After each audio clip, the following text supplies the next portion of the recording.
أعوذ بالله من الشيطان الرجيم بسم الله الرحمن الرحيم.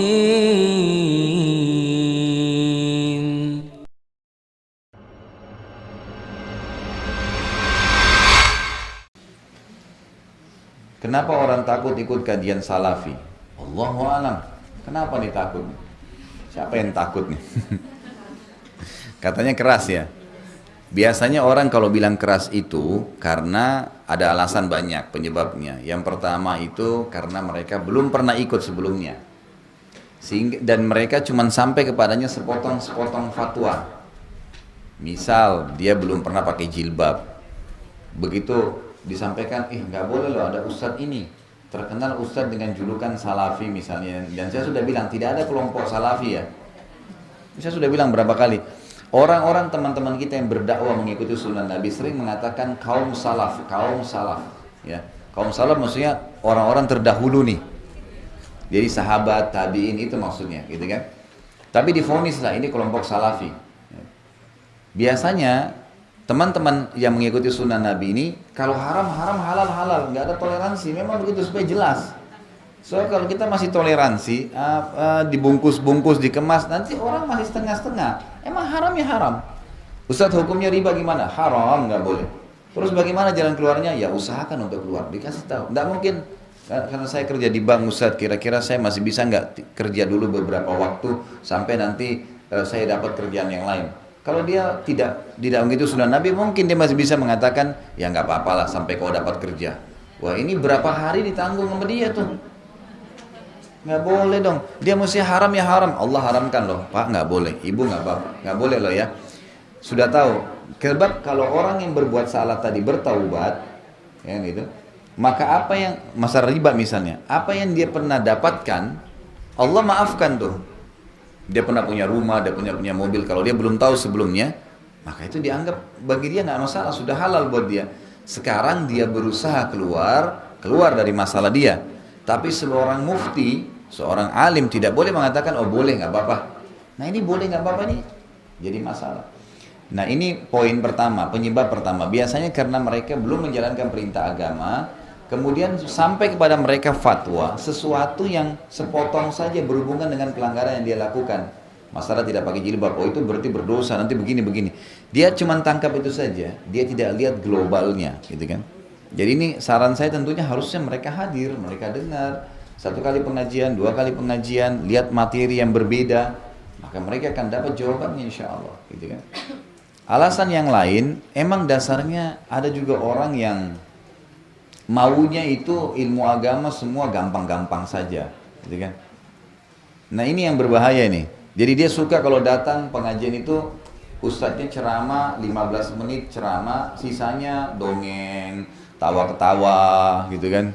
Ya ini ustadznya lucu nih, hadir, biar 2 jam tapi 1 jam setengahnya lucu-lucuan, setengah jamnya yang ceramah gitu. Nah ini wajar mereka nggak mau hadir pengajian yang benar gitu, karena ini ilmu, gitu kan. Ilmu wahyu yang disampaikan, jadi 1 jam 2 jam ceramah itu memang ilmu semua gitu kan. Dia pulang membawa ilmu wahyu itu. Nah beda sekali perubahannya ya. Orang yang hadir di pengajian yang memang disampaikan ilmu yang benar, itu beda perubahannya, drastis tuh terjadi. Pasti, oh iya ya ini nggak boleh ya, oh ini boleh ya, jelas bagi dia. Ini seperti hitam dan putih nih. Yang mana nih, hitam salah, ini gelap, ini putih, jelas. Jadi dia berubah. Jangan heran orang ikut pengajian sunnah itu tiba-tiba berubah drastis bawaannya, cara bicaranya, tiba-tiba dia tinggalkan semua yang salah karena jelas bagi dia ini nggak boleh. Tapi kalau yang seremoni seperti tadi gitu kan, maka jangan heran di 10 tahun pun pengajian tidak ada perubahan, tuh wajar, biasa saja. Karena ditoleransi nggak apa-apa ini berarti ditanggung oleh yang bilang nggak apa-apa ya. Jadi mungkin seperti itulah yang saya tangkap, Allahu a'lam. Dan saya berharap Bapak Ibu sekalian jangan pernah ada orang-orang yang sering mengkotak-kotakkan Islam ini dengan cara, oh ini kamu organisasi ini, oh kamu organisasi ini, oh kamu kelompok ini. Itu jangan divonis begitu. Saya sarankan begitu ya. Jadi siapapun yang sedang berbicara depan kita, kalau mereka punya dalil yang jelas, Allah berfirman, Rasulullah SAW bersabda, jelas dalilnya, gitu kan? Maka kita bisa terima dari dia. Kita bisa terima dari dia. Ini kalau bukan kelompok saya sudah saya nggak mau terima. Bisa. Gimana cara? Saya pun punya banyak salah. Teman-teman saya yang lain dai juga punya salah, manusia biasa. Dan kami pasti kalau beriman kepada Allah bisa menerima masukan.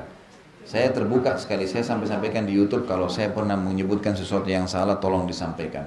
Umar bin Khattab berkata, saya akan terus berterima kasih pada seseorang yang mengingatkan satu kesalahan saya. Ali bin Abi Thalib mengatakan, saya akan terus berkhidmah, membantu seseorang ya yang mengingatkan saya satu kesalahan saya.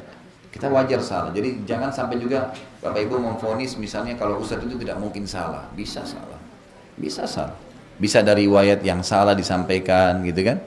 Itu bisa terjadi. Kenapa sekarang Syekh Albani rahimahullah datang membuat buku silsilah hadis sahih, silsilah hadis lemah. Dan ada banyak hadis di buku beliau yang sudah disahihkan oleh perawi-perawi hadis yang terdulu seperti Imam Tirmidzi, Abu Daud, Imam Nasai yang lebih dulu, yang jelas-jelas paham agama. Kok bisa beliau datang kemudian beliau mengambil, oh ini hadis ini lemah sebenarnya karena ditemukan jalurnya seperti ini. Oh hadis ini dilemahkan, oh ini hadis sahih karena ini dijalurkan begini. Karena memang setiap orang bisa saja berbuat salah. Bisa saja memang penulis buku itu awalnya memang salah atau malah penyusun yang sekarang salah. Allah memberikan kita akal fikiran untuk bisa menerima dalil-dalil yang ada. Ya. أعوذ بالله من الشيطان الرجيم بسم الله الرحمن الرحيم